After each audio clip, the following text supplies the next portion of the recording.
What's up everyone, my name's Fonze, this is Yakimade. I post DIY projects every week. Today we're making this coat hanger for an entranceway.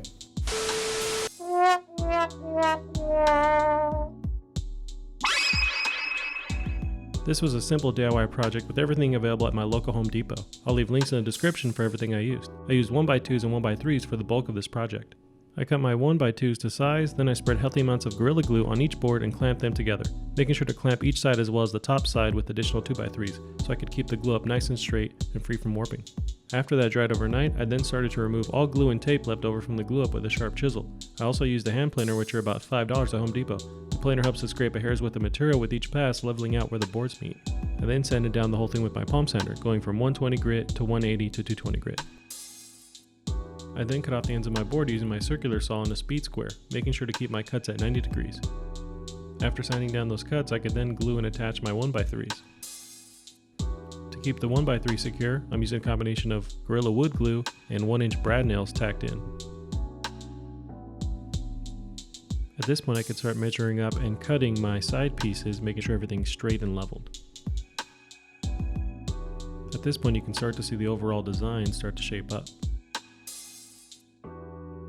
I did a lot of dry runs with this project, just getting all the pieces together next to each other before I glued and tacked them in to make sure everything fit and looked right. At this point I could glue in my ledge piece, making sure to use wood clamps to hold in place while I could flip around and tack in with brad nails. With the clamps holding everything in place, flipping the piece over allowed me to measure from the other side and being confident I knew where my tacks were going in.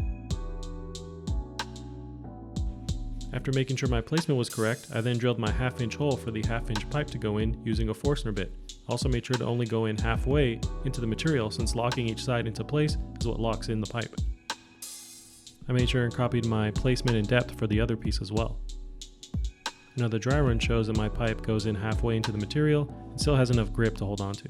Now I need to cut the steel pipe, but I need to make sure I have enough length so the pipe can fit from one end of the piece to the other, still going halfway into the board on each side. To actually cut the steel pipe to size, I'm using an angle grinder with a cutoff wheel and just taking my time removing material in a straight line. Clamping or securing the pipe down is crucial. Also take note of where your sparks are shooting towards in your work area. Otherwise, if you're cautious and pay attention, this part is super fun. Another dry run lets me make sure my pipe has been cut to the right length and everything fits together before I glue it up. Now before we glue up the sides locking in the steel pipe, we need to create our brass hooks that will actually hold the coats, sweaters, fanny packs, whatever you actually intend on hanging on here. The hooks are made of brass rods from Home Depot, and they're bendable but still strong enough to hold items without bending back. I marked how long I wanted each piece to be and cut with regular wire cutters. I then started bending with channel locks. There isn't any foolproof way that I found for this part. You could build a sort of jig to make each one consistent, but I found slowly bending each one to the design you preferred worked fine. You'll get better as you go. Out of one brass rod, I was able to get about 10 bended hooks. Now I can start to close up my sides and lock in the steel pipe. For each side, I'm using wood glue and brad nails to lock each piece in. I'm starting with one side in particular and stopping there so I can prep some epoxy to fill into that 1/2-inch hole and add extra hold to the steel pipe. For this epoxy, I'm using Gorilla Glue Clear Epoxy. It's pretty awesome stuff, super strong and sets in about 5 minutes. This epoxy is great for gluing different types of materials together, like in our case, wood and steel. I just used a scrap piece of plywood and mixed the epoxy and activator together. I then placed epoxy on the steel bar and inside the accepting 1/2-inch hole. Now just repeat this process on the other side and you're all set. Just make sure and work through your brass rings before you lock in the steel pipe. Now to cover up any brad nail holes or gaps in the wood, I'm using a mixture of Gorilla Wood glue and sawdust that I just saved from every sanding project.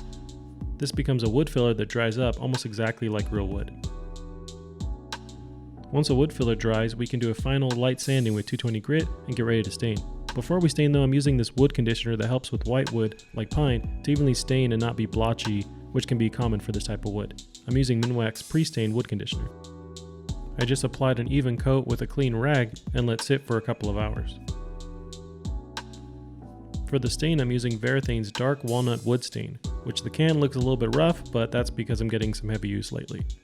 I applied 2 solid coats, making sure to get in every corner and tipping off the steel and brass hooks. I waited about 8 hours between coats. For the hardware, I'm using these keyhole hangers from Home Depot. These are super easy to install.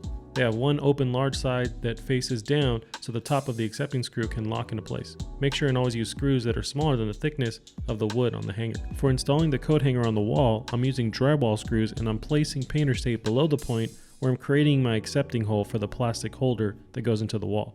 This tape just helps to keep the mess down to a minimum. I repeated these steps on the other side, made sure my accepting screws were leveled, double checked with my actual level on top, and it's ready to go. You can really hang whatever you want on here. You can customize this piece to have a divider in the middle, you can make it shorter, longer, change the type of pipe in the middle, it's really up to you. This project was really fun to make. I especially like the mix of modern design with the industrial look with the steel, brass, and wood all contrasting together. If you enjoyed this project, hit the thumbs up button, like, subscribe, share with your friends. Follow me on Instagram at Yakimade_ to see what I'm working on next. Thanks for watching. We'll see you next week. Bye-bye.